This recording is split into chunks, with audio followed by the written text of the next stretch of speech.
Nós estamos em uma série sobre o que nós cremos a respeito do moderno pentecostalismo. E por que moderno pentecostalismo? Nós tratamos isso, hoje é o quarto estudo, e se você quiser saber por que dessa expressão, nós tratamos isso no primeiro estudo. Nós vamos ver hoje como os apóstolos entenderam Atos capítulo 2, quando o Espírito Santo veio sobre a igreja, sobre aqueles 120 irmãos e irmãs ali reunidos. E vamos falar especificamente do dom de línguas. O que é falar em outras línguas, como a palavra diz? E como eu estava orando aqui, esse é um assunto controverso. Ontem eu estava ouvindo um pastor muito sério, que destoa de boa parte do movimento neopentecostal, bíblico, em alguns pontos discordo dele de outros pontos, mas alguém que me pareceu um homem que ama a palavra e que tem o desejo de obedecer a palavra. E ele mesmo discorda de grande parte do que acontece hoje, ele como pentecostal, um pastor assembleiano, discorda de muito do que acontece hoje no meio do qual ele participa. Mas então nós vamos procurar ver o que a palavra de Deus diz, e entender. E aí vocês somos responsáveis por cada ensino, cada palavra que nós ouvimos, para examinarmos à luz da Escritura, porque é só ela que a gente tem hoje como garantia. Nós vamos lá para Atos capítulo 2, eu quero lembrar um pouco dessa passagem. Nós tratamos isso no segundo estudo, de maneira um pouco mais extensa, e então se você quiser entender um pouco mais o que aconteceu ali, é importante que você leia toda a passagem, mas para nós nos localizarmos, então nós vamos ver o que aconteceu ali, especificamente em relação ao dom de línguas. Atos capítulo 2, eu vou projetar os textos, vou saltar alguns versos, porque nós vamos focar no que aconteceu em relação ao dom de línguas. Então, versos 4, 7, 8 e 11, diz assim: todos os discípulos aí para a gente se contextualizar, o texto não diz, mas a gente vai ver que eles estavam juntos, os 120, ficaram cheios do Espírito Santo e passaram a falar em outras línguas, segundo o Espírito lhes concedia que falassem. Versículo 4. Versículo 7. Os que ouviram, os que estavam fora daquele grupo dos 120, estavam, pois, atônitos e se admiravam, dizendo: vede, não são, porventura, galileus todos esses que aí estão falando? E aí eles perguntam: e como os ouvimos falar, cada um em nossa própria língua materna? Verso 11. Como os ouvimos falar em nossas próprias línguas as grandezas de Deus? Rapidamente, havia pelo menos 17 nacionalidades em Jerusalém para celebrar as festas estabelecidas por Deus no Antigo Testamento. Judeus que foram dispersos e voltavam todo ano para celebrar. E eles então já estavam em outros países, há gerações, então eles falavam outros idiomas. E naquele momento eles vêm, e o Espírito Santo vem naquela hora, em sua soberania, no momento correto, de acordo com a vontade estabelecida por Deus. Então capacita aqueles homens e mulheres a falarem em outros idiomas. E aquelas nacionalidades que estavam ali entendiam o que eles estavam dizendo na linguagem do país de onde eles vieram. Então foi isso que aconteceu em Atos capítulo 2. Deus concedeu a eles um poder sobrenatural, sem que eles nunca tivessem aprendido a falar em um outro idioma. e havia um propósito específico, claro, está no texto. A gente já viu isso. Não há menor dúvida, então, que as outras línguas daquele momento foram outros idiomas humanos. Foi a capacitação sobrenatural para que os discípulos galileus falassem em outras línguas. Por quê? Porque havia pessoas de outros lugares que falavam outros idiomas, e Deus usa esse sinal para tratar e falar do quê? Do Evangelho para eles. Mesmo boa parte, eu diria a maioria, dos pentecostais concorda com essa interpretação. Alguns vão dizer que o milagre se deu no ouvido das pessoas, que os galileus falavam isso aí, mas o milagre estava no transporte. Não, o texto é claro, eles falaram em outros idiomas. Então, alguém que eu, por exemplo, nunca falei japonês, e havia um grupo de japoneses, o Espírito Santo me concederia o poder de falar em japonês, da palavra de Deus, das grandezas de Deus para aquele grupo de japoneses. Foi isso que aconteceu ali naquela hora.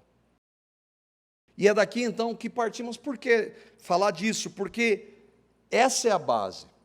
Todas as vezes que nós formos falar de línguas ou outras línguas, a interpretação que nós cremos à luz desta primeira ocasião em que ela se manifesta, eram idiomas humanos que Deus capacitou aquele grupo de cristãos para falarem. Vimos também, de acordo com a palavra, que é quem concede. O texto diz que o Espírito Santo lhes concedia que falassem. Esse é um princípio claro que nós vamos ver para a igreja depois em Corinto. É o Espírito de Deus quem dá. Dá soberanamente. Soberanamente Ele faz do jeito que Ele quer, a hora que Ele quer, para quem Ele quer. Então foi o Espírito Santo de Deus que concedeu àqueles homens e mulheres que eram cristãos, convertidos a Cristo, a falarem em outros idiomas. E aí então uma outra base, que nós vimos sobre o dom de profecia há 2 domingos, o dom só pode ser dado para quem creu no Evangelho. E infelizmente, nós às vezes nos iludimos, quando alguma coisa acontece no meio da igreja evangélica, sobrenatural, sem explicação, a gente acha que tudo vem de Deus, mas não. Nós temos um inimigo que nos engana, uma mente que está propensa ao erro. Então, nós precisamos sempre estar centrados na Escritura. Os dons do Espírito só podem ser concedidos para quem tem o Espírito Santo. O ímpio, mesmo religioso, ele não recebe dom do Espírito Santo. Há exceções de que Deus usa, mas quando Ele usa, como nós vimos, por exemplo, para Judas Iscariotes, ou como nós vimos nos textos de Deuteronômio, Deus prova aqueles que creem para ver se eles estão centrados na palavra, ou para levar aqueles que não querem ao engano. Mas a regra na Escritura é que o dom do Espírito é dado para aquele que tem o Espírito. E nós vimos então em Atos 2 que o propósito do dom de línguas foi a proclamação do Evangelho, as grandezas de Deus. Onde é que estão essas grandezas? Você vai ouvir Pedro assumir, vai começar a pregar e ele vai dizer assim: o Cristo que vocês mataram é o que veio salvar e vocês precisam dele. A mensagem central é essa, é Cristo, o Evangelho. Então, as grandezas de Deus, ainda que ele fale de várias realidades, estão centradas no Evangelho. Então, dito isso, qual é a nossa base? O que é então o dom de línguas, como nós cremos à luz da Escritura? De acordo com a Bíblia, o dom de línguas é a capacitação sobrenatural que Deus concede soberanamente a alguns cristãos de falarem em outros idiomas humanos a fim de anunciarem a palavra de Deus. Foi isso que aconteceu em Atos. E é isso que nós cremos, portanto, que aconteceu e que acontecia na igreja de Corinto. Nós precisamos lembrar que o livro de Atos, ele estabelece o início da igreja neotestamentária. Por que neotestamentário? Porque nós cremos que ainda no Antigo Testamento a expressão igreja não seja usada. Aqueles que criam no Messias que viria, já eram cristãos, era a igreja. E depois que Cristo vem, então, do Novo Testamento, os cristãos que creem no Cristo que veio, fazem então parte dessa igreja, que é uma igreja só em toda a história. Os que creram em Jesus antes dele ter vindo, e os que creram em Jesus depois de ele ter vindo. E então em Atos nós vamos ver passagens, por exemplo, que a partir daquele momento, para aquele povo, a gente vai ver tão claramente isso, que achavam que era um povo escolhido, um povo separado, só eles tinham. Não, o Senhor vai mandar, vocês agora vão para todo mundo. Vocês vão começar aqui, depois vocês vão para a Judéia, vocês vão passar por aquele grupo que vocês não gostam, os samaritanos, e para todo mundo. Então o evangelho, o meu evangelho, que foi sempre o propósito de Deus, é para o mundo todo, não é só para vocês. Daí a razão das línguas de outros idiomas serem manifestos ali. Igrejas foram plantadas, presbíteros e liderança da igreja local foi estabelecida. Mas infelizmente, Paulo vai dizer em Atos capítulo 20, verso 29, eu sei, quando ele está falando para os presbíteros de Éfeso, eu sei que depois da minha partida, lobos vorazes entrarão onde?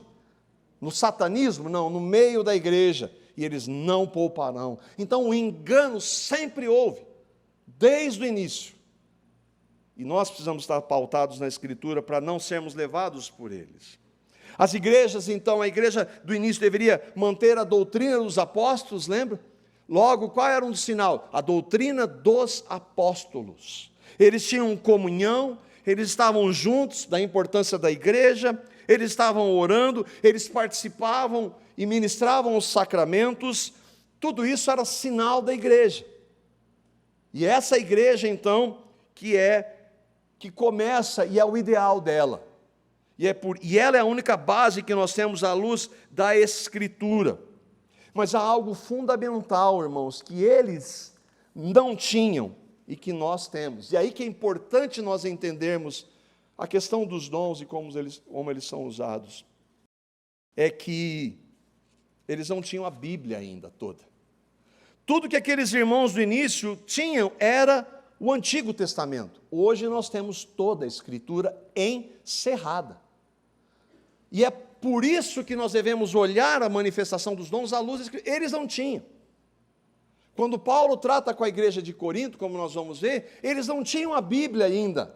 Ela levou anos para terem fechada, o cânon fechado. Por que foi fechado? Porque tendo Deus outrora falado aos pais pelos profetas de muitas maneiras, nesses últimos dias nos falou pelo Filho. O que o autor de Hebreus está dizendo? Acabou. A revelação máxima de Deus é Cristo. Daqui para diante não tem mais nada para ser revelado. O que tem agora, as cartas escritas depois dos evangelhos, são explicando o que Cristo veio fazer. E se encerra com o Apocalipse. Então não tem mais revelação. Não tem mais profecia revelacional. Tudo está na Escritura.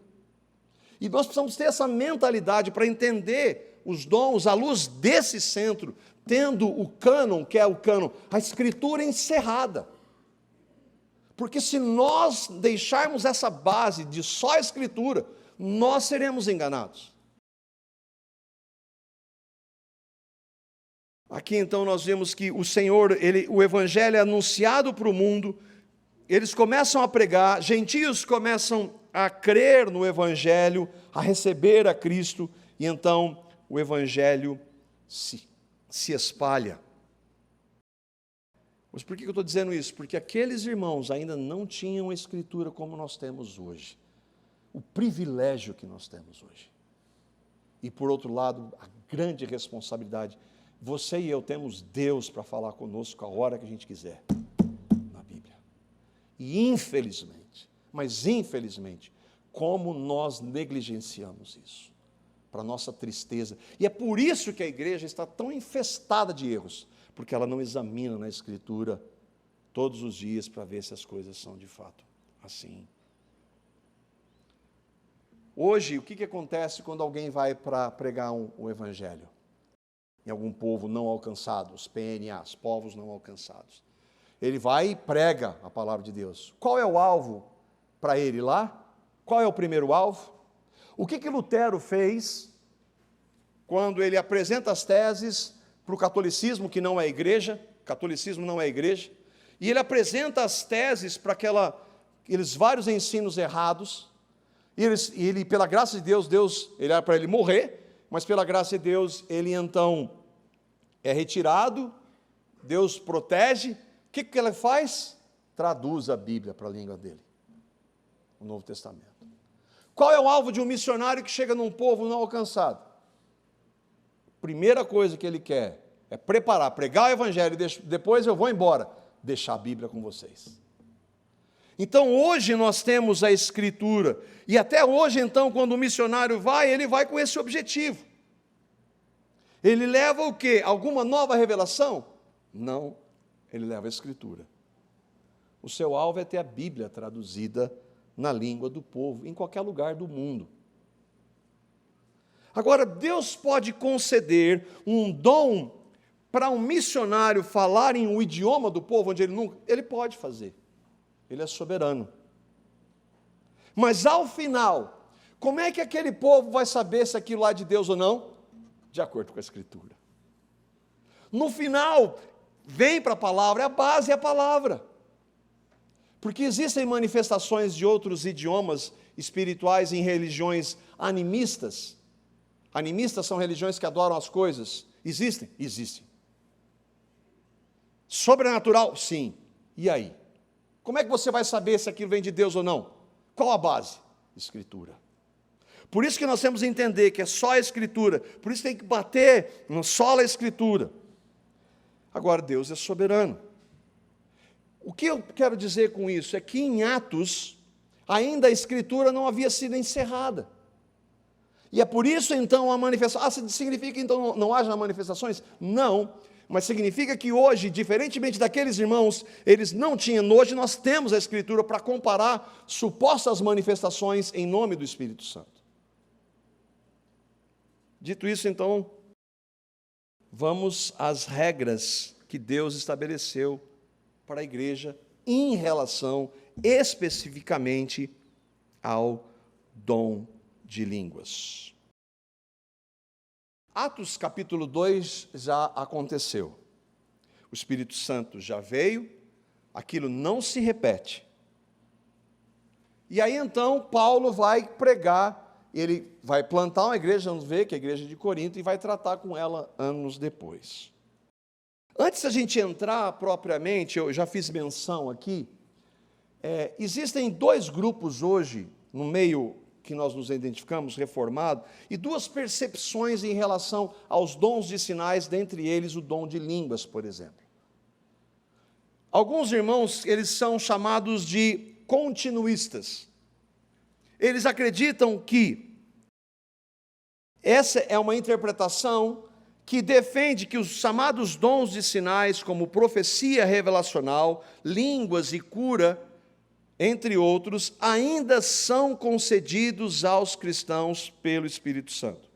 Esses são chamados, dentro da teologia, de continuistas. Existem outros irmãos que são chamados de cessacionistas. A expressão diz, cessou.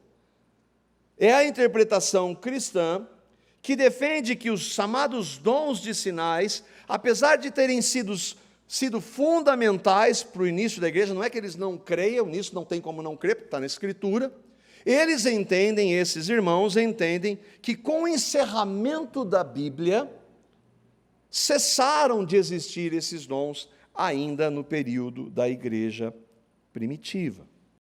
É óbvio que todo pentecostal, ele é um continuista, ele defende que isso continua. Mas e nós? O que nós cremos? Para nós entendermos como o assunto é complexo, e nós temos irmãos sérios que divergem, eu peguei alguns aqui. Alguns irmãos na história da igreja, dentro da compreensão que nós nos identificamos, que acreditam que aqueles dons tiveram um propósito no início e não acontecem mais. Lutero, Calvino, John Owen, o John Gill, que é um irmão que eu gosto muito, que eu cito várias vezes, Jonathan Edwards, Charles Spurgeon, A.W. Pink, Martin Lloyd Jones, R.C. Sproul e o irmão John MacArthur, por exemplo. Esses irmãos, eles entendem que os dons, esses dons especificamente, cessaram no início da igreja. Por outro lado, há irmãos como John Piper, J.I. Packer, Wayne Grudem, D.A. Carson, que a gente queria trazê-lo há 2 anos aqui, não foi possível por causa dessa bênção aí, do Covid. Hernandes Dias Lopes, por exemplo. Esses irmãos acreditam, e todos eles têm uma mesma identidade soteriológica, de doutrina de salvação como nós, mas eles divergem nisso. E nós? A gente já vai ver. A igreja de Corinto, então, para nós entrarmos no assunto, para então delinearmos o assunto. Aqui tem as ruínas da cidade de Corinto, foi uma das igrejas que o apóstolo Paulo plantou. O que é plantar a igreja? Ele vai lá, prega o evangelho, Deus soberanamente converte, algumas pessoas creem, ele fica um tempo, ensina as bases da palavra. Eles não tinham palavra, quando eu digo não tinha a Bíblia, não tinha o Novo Testamento, mas o Antigo Testamento eles tinham. E então ele estabelece presbíteros, e aí então ele vai para um outro lugar, para pregar em outros lugares. A igreja de Corinto foi plantada então pelo apóstolo Paulo. Na época nós não sabemos com exatidão, esses dados são sempre aproximados. Havia mais ou menos 200 mil habitantes na cidade de Corinto. E ali nós temos em Corinto, que era uma cidade onde havia muitos negócios, havia judeus, havia romanos, havia escravos, gregos, havia um público diversificado de pessoas. Paulo planta essa igreja na sua segunda viagem missionária. Aqui tem um mapinha para nós, só para tentarmos localizar historicamente, bem rapidamente. Ele começa essa igreja numa casa. Hoje a gente tem um grupo na casa e às vezes acontece. Bom, isso acontecia. Às vezes aquele grupo cresce pela graça de Deus e aquilo ali já é igreja, mas em termos de organização, estruturação, às vezes legalmente falando, aquilo se expande, vai para um lugar maior e tal. Então, como nós, por exemplo, nós começamos numa chácara. Então, isso acontece. E também aconteceu. E Paulo começa a igreja em Corinto na casa de um casal chamado Áquila e Priscila. E ele planta a igreja, prega, aqueles irmãos creem, começam e então ele vai embora. Isso acontece mais ou menos no ano 50. Então a gente vai ter aí aproximadamente 15, 17 anos depois do que aconteceu lá em Atos capítulo 2. Nos capítulos 12, 13 e 14 de 1 Coríntios, Paulo então vai tratar especificamente dos dons. Ele vai falar sobre os dons, e aí nós vamos focar, estou sendo bem claro, ele fala de vários dons, nós vamos focar no dom de línguas. 1 Coríntios é uma carta, é para a igreja, é palavra de Deus, então, por consequência, é para nós hoje. Se é palavra de Deus, ela deve ser obedecida. Era para aquela igreja, naquele contexto? Sim. Há passagens ali que falam especificamente do contexto cultural? Sim. E que hoje muitos legalistas distorcem. Mas tudo ali é só cultural? Não. Há os princípios ali. E nós precisamos nos ater e compreendermos esses princípios da palavra de Deus. 1 Coríntios capítulo 12, então nós vamos caminhar aí, saltando alguns versos em 1 Coríntios capítulo 12 e 14, para então entender isso, vamos tentar caminhar nestes textos. 1 Coríntios capítulo 12, verso 1, Paulo então vai explicar e começar a falar agora sobre os dons. Ele diz: irmãos, quanto aos dons espirituais, eu não quero que vocês sejam ignorantes. Eu vou intercalar entre versões da NVI, na versão Revista Atualizada e NVI. Irmãos, bom, ele está falando para cristãos. Todo mundo que estava se reunindo em Corinto era cristão? Não. Todo mundo que está, eu gostaria de dizer que todo mundo está aqui hoje crendo no Evangelho.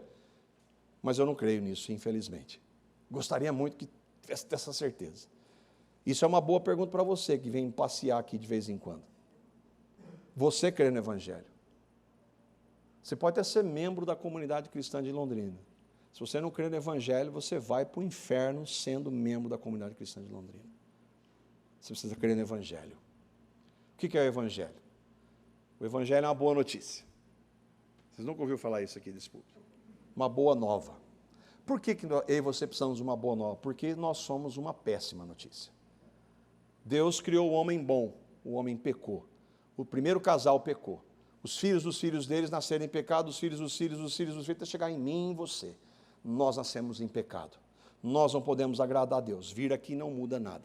Nós podemos tentar obedecer, aprender sobre o dom de línguas, e ser doutor em dom de língua hoje, e se não crer no Evangelho não vale nada. O que nós precisamos? Crer que quando Deus enviou seu Filho ao mundo, Deus encarnado, veio e morreu na cruz, Ele sem pecado, porque Ele é Deus. Quando Ele morre naquela cruz, Ele morre pelos meus pecados. Ah, pelos pecados de todo mundo. Pelos meus pecados. Não interessa os pecados de todo mundo, interessa o seu, se você crê. E aí então você vê que é um pecador, porque a palavra de Deus diz, e porque você vê isso em sua vida. Mas você ouve de Cristo. Ouve que Deus enviou o seu Filho ao mundo para salvar pecadores. Ele fez isso por amor e de graça, não porque você fosse bom, que você fosse melhor, nada. E aí então você ouve isso, e um dia que você já ouviu, teus olhos são abertos, e você crê que lá naquela cruz, Cristo morreu por você, que Ele derramou o seu sangue por você, para perdão de seus inúmeros pecados, e que não somente isso, Cristo não somente morreu por você, mas a palavra de Deus diz, isso é tão fundamental, Ele fez com que você morresse no corpo dEle, para que na sua ressurreição você recebesse a vida dEle. Isso é o Evangelho, você crê no Evangelho, você tem certeza, porque havia pessoas em Corinto que não criam nisso, e estavam lá. E qual que é o problema? Nós nunca vamos saber quem é quem. Nunca vamos saber, por isso que é uma experiência individual. O fato então é que Paulo está dizendo aos irmãos, daquele grupo, os cristãos genuínos, quanto aos dons espirituais, quais dons? Todos.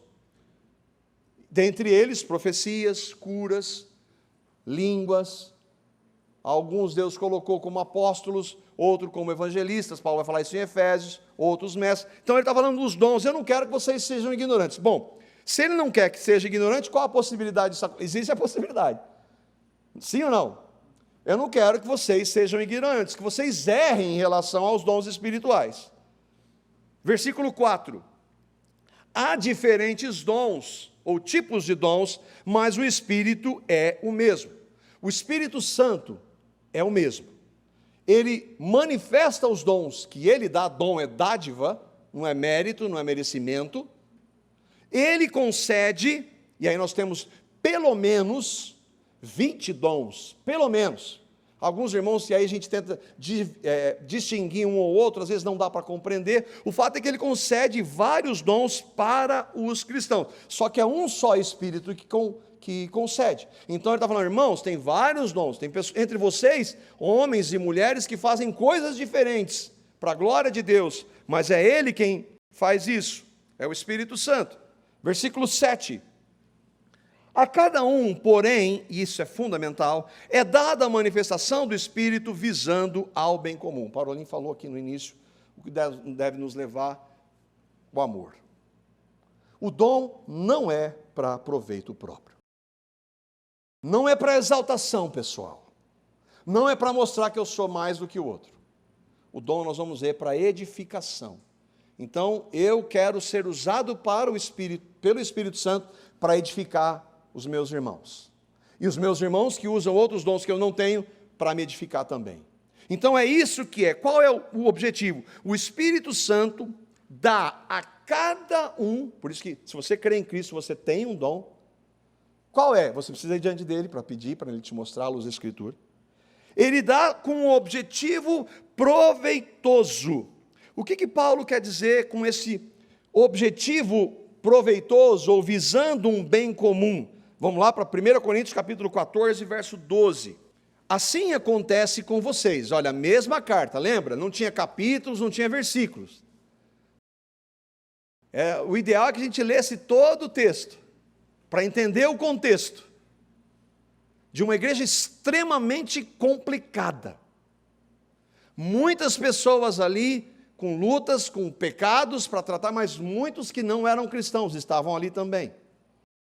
E aí então Paulo vai dizer, assim acontece com vocês, irmãos aí de Corinto. Não sejam ignorantes. O Espírito Santo dá a cada um segundo a vontade dele.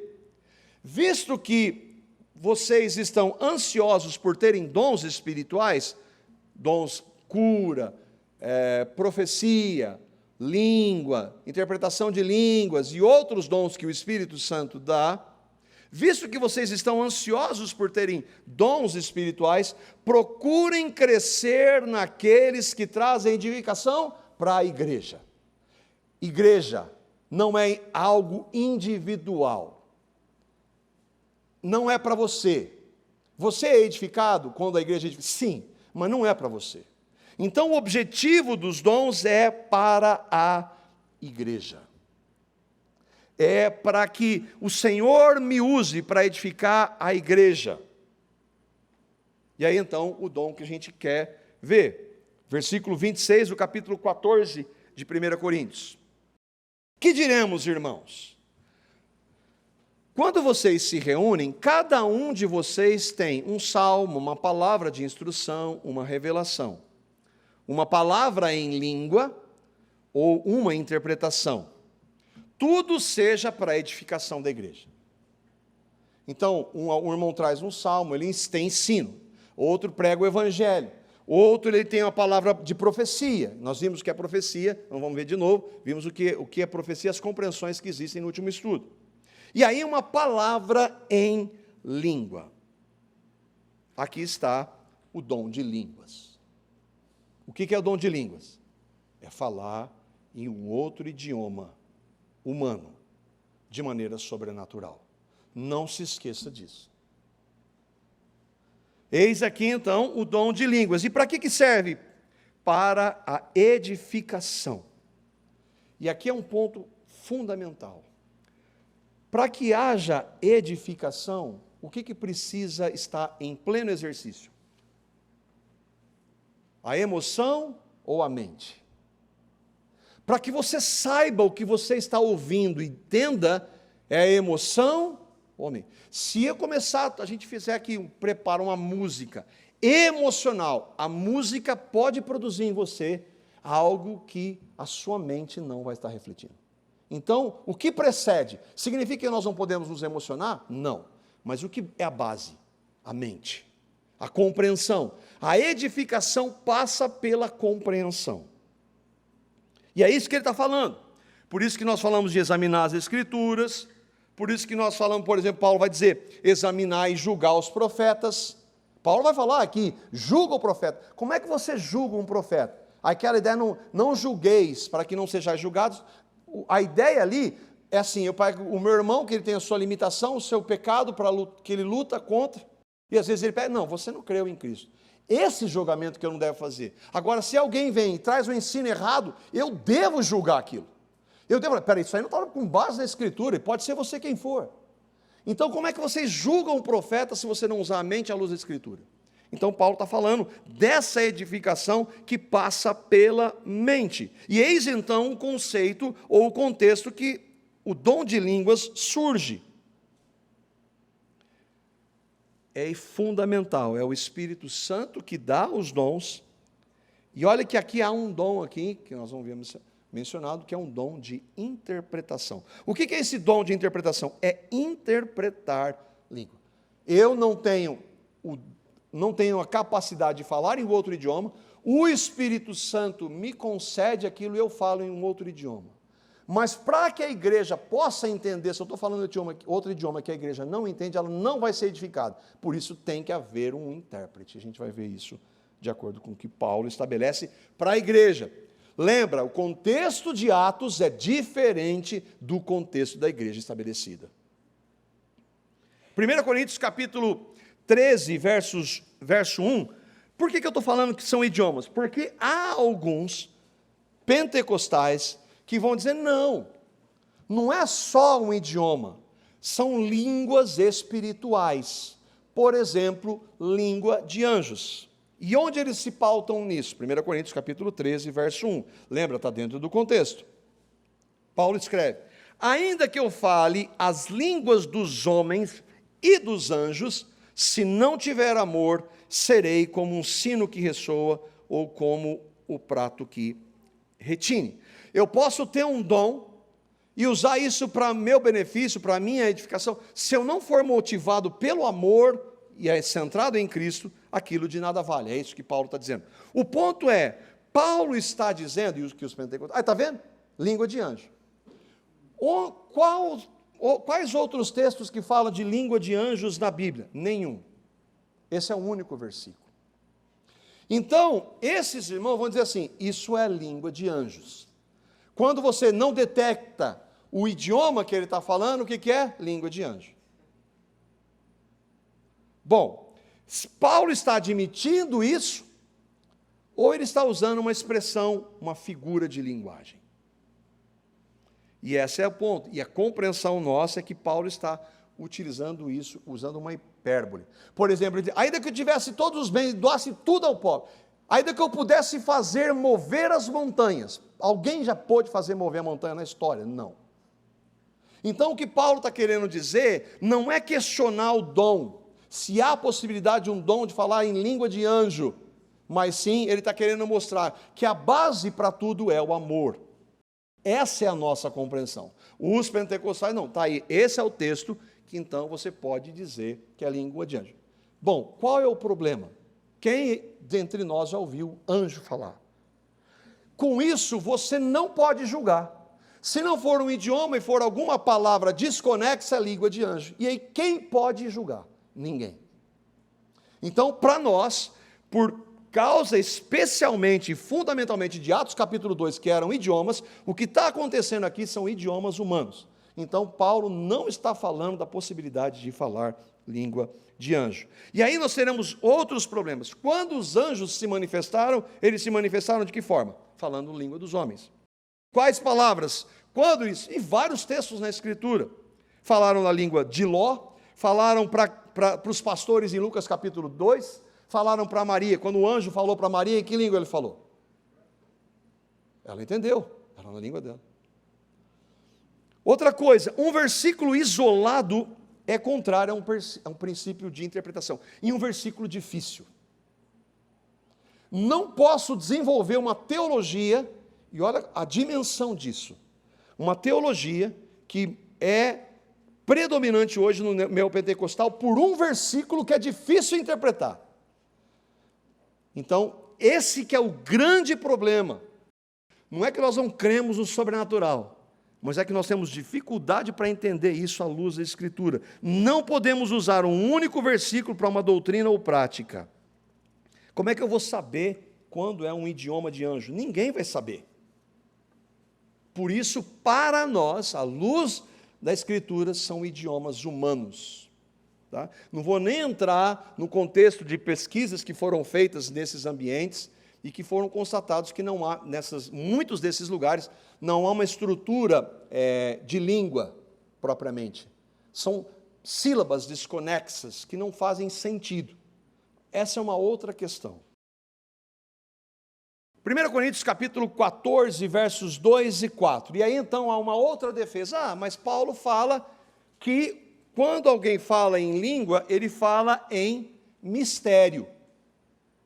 1 Coríntios capítulo 14, versos 2 e 4. E é verdade isso? Sim, é verdade. Só que a gente precisa entender o que ele quer dizer com isso. Pois quem fala em língua não fala aos homens, mas a Deus. De fato, ninguém o entende. Em espírito fala mistérios.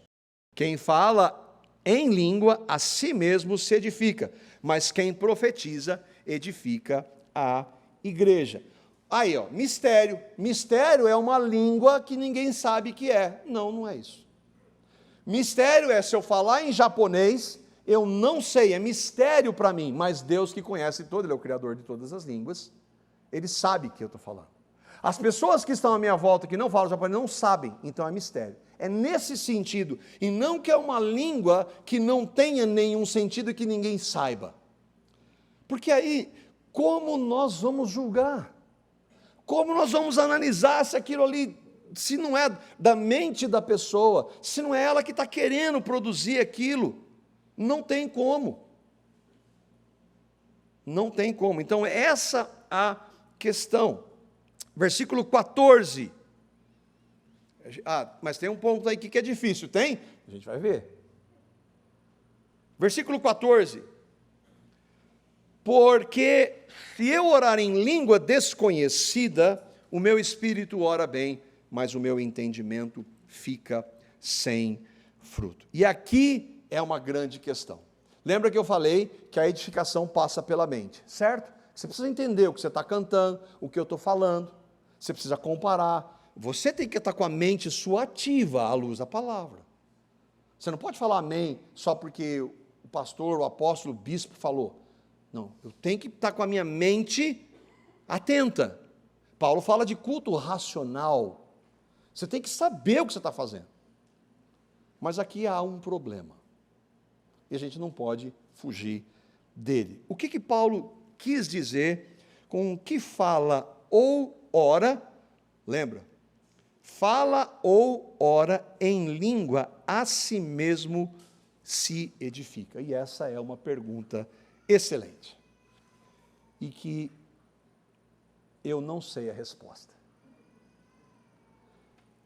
Os irmãos que, por exemplo, cessacionistas, eles vão dizer, não, isso aí, eles vão tentar explicar sem saber explicar, porque o que o texto está dizendo é assim, se alguém, por exemplo, Deus me concede o dom de falar em japonês, falar em japonês a palavra, louvar a Deus,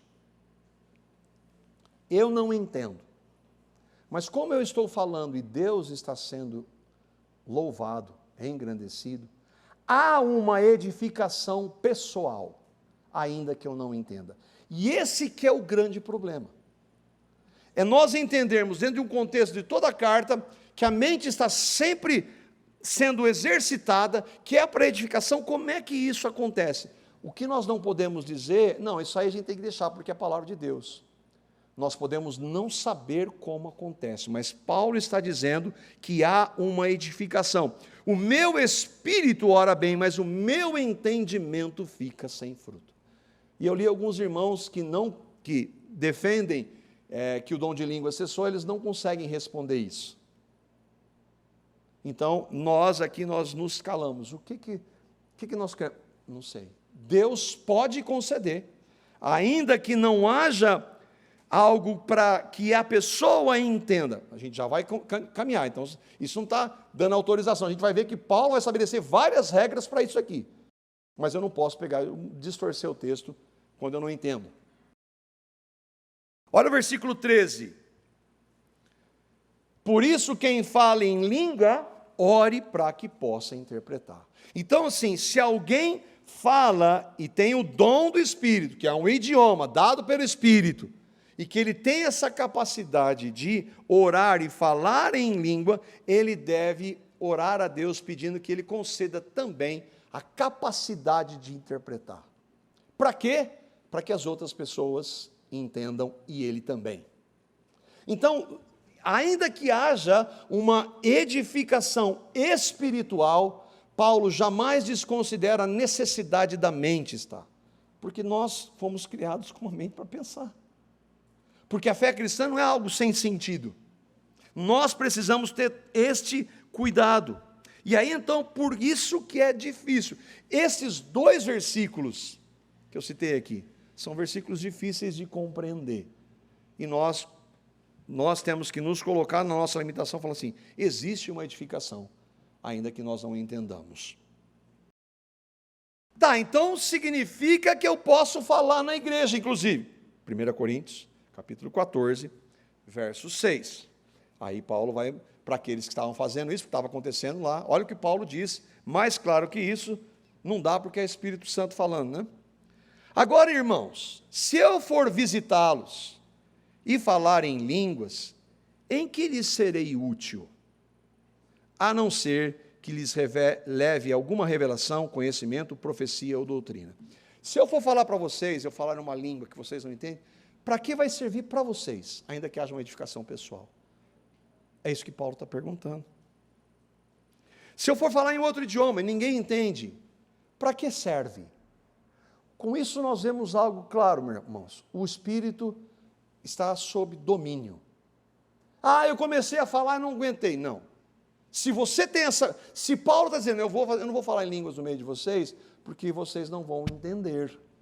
Então ele está sob domínio. A palavra diz que o espírito do profeta está sujeito ao profeta. Ele tem plena consciência do que está acontecendo. Qual que é a resposta clara para essa pergunta de Paulo? Não vai acontecer edificação para a igreja. Qual é o objetivo dos dons? Edificação para a igreja. E aí então o que Paulo continua dizendo? Versículos 9 a 11 de 1 Coríntios 14. Assim acontece com vocês. Se eu for falar em alguma língua e ninguém entender, aí ele diz, assim acontece com vocês, irmãos. Se não proferirem palavras compreensíveis com a língua, como alguém saberá o que está sendo dito? Vocês estarão simplesmente falando ao ar. Ele não desconsidera o dom, mas se esse dom for usado de maneira errada, não vale nada. Não vale para a edificação da igreja. As pessoas não vão entender. E olha o que ele diz aqui ainda, versículo 10.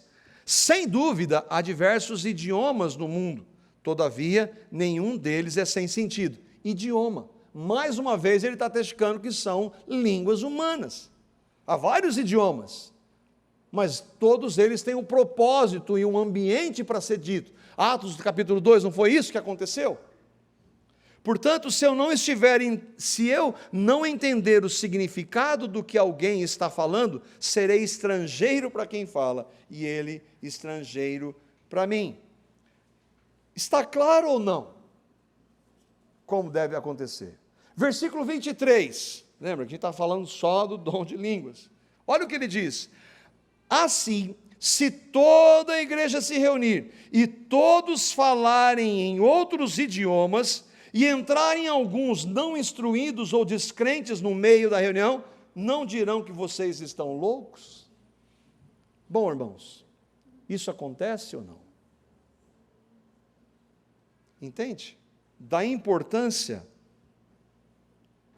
Entende como nós precisamos, ainda que haja um verso ou outro de difícil compreensão, que nós não podemos mudá-lo, o conjunto da obra é muito claro. É absolutamente claro. Esse irmão pentecostal, por exemplo, que eu estava ouvindo, ele defende isso. Ele usa a expressão assim, e o reteté? Reteté, que é um monte de gente ao mesmo tempo, supostamente falando em língua, e ninguém entende nada, e não são línguas. E ele se opõe.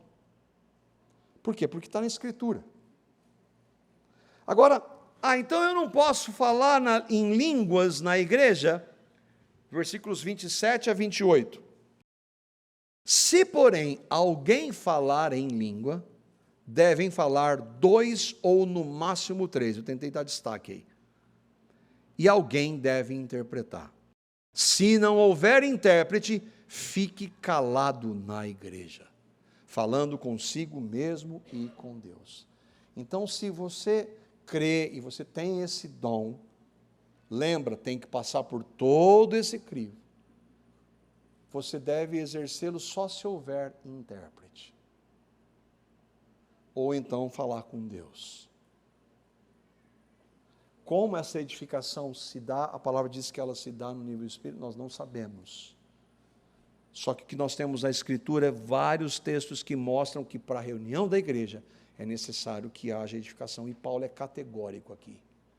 Se não houver essa ordem, porque na igreja de Deus deve haver ordem, fique calado na igreja. O grande problema é que a imensa maioria não segue nada do que está escrito aqui. Esse é que é o problema. O que representa falar em línguas sem intérprete na igreja? Ensino errado, desobediência, falsa espiritualidade e egoísmo. Eu quero mostrar que eu sou mais. Eu já incorri nesse caminho. Você quer dizer que você é mais espiritual do que os outros. Mas e a liberdade do espírito? E eu senti um mover. Tem que ser de acordo com o que a Bíblia estabelece. Uma pessoa na direção do Espírito Santo, ela está sob o domínio do Espírito Santo. Ela tem o fruto do Espírito Santo. Mansidão, domínio próprio. Uma pessoa no Espírito Santo, ela se submete à palavra que o Espírito Santo inspirou. Eu estou dizendo que nós podemos pegar 2 textos, versos difíceis, mas o resto é extremamente claro. O problema é que boa parte pega esses 2 textos difíceis e faz dele uma regra e esquece o resto. Uma pessoa que está debaixo do Espírito Santo, ela não vai querer mostrar mais espiritual do que outra, ela vai se humilhar.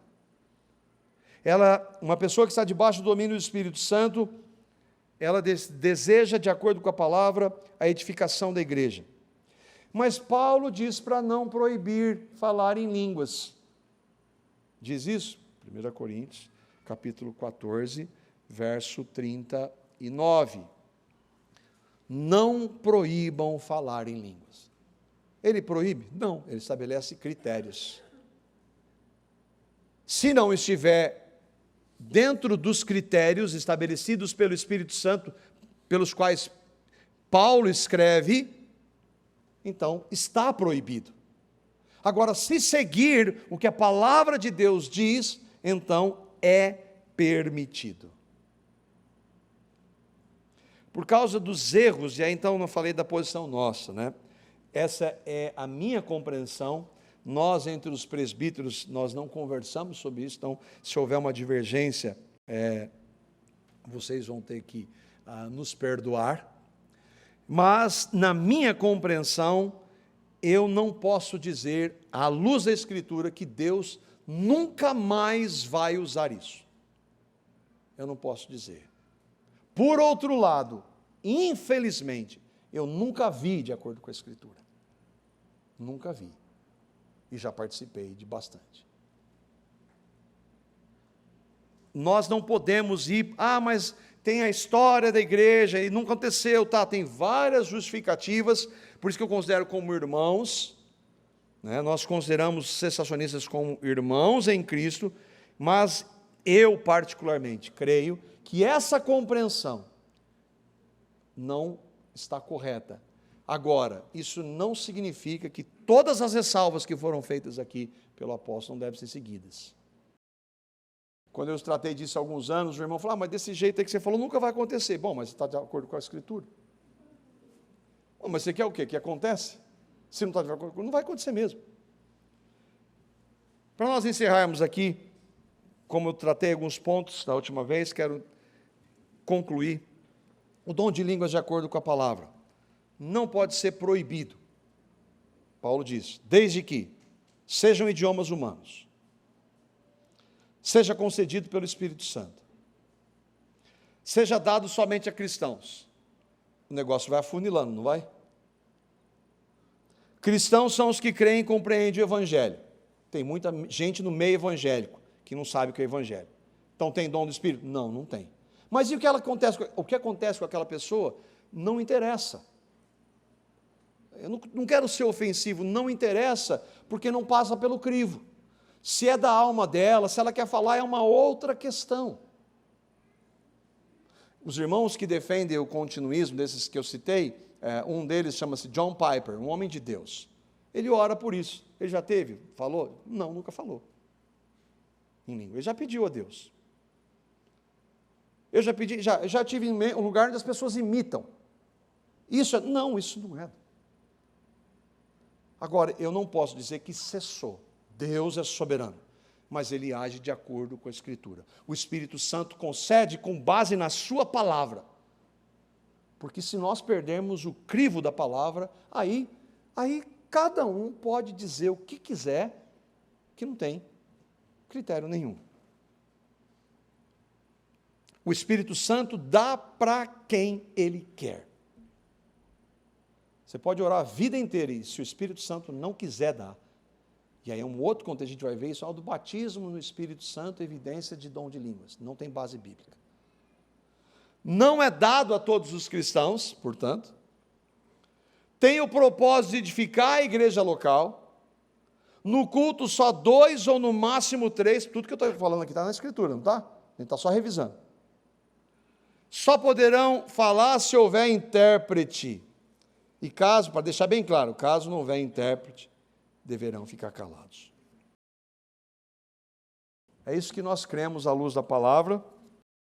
É um assunto delicado, há divergência, tenho certeza que alguns irmãos aqui têm compreensões diferentes disso, mas é isso que nós cremos. Irmãos, nós precisamos ter humildade à luz da Escritura de chegar em textos que nós não temos compreensão plena. E aí, então, que a nossa doutrina se sobreponha, inclusive, ao ensino da Escritura. A gente corre esse risco, todos nós corremos. Por isso a gente tem que estar fiel à Escritura.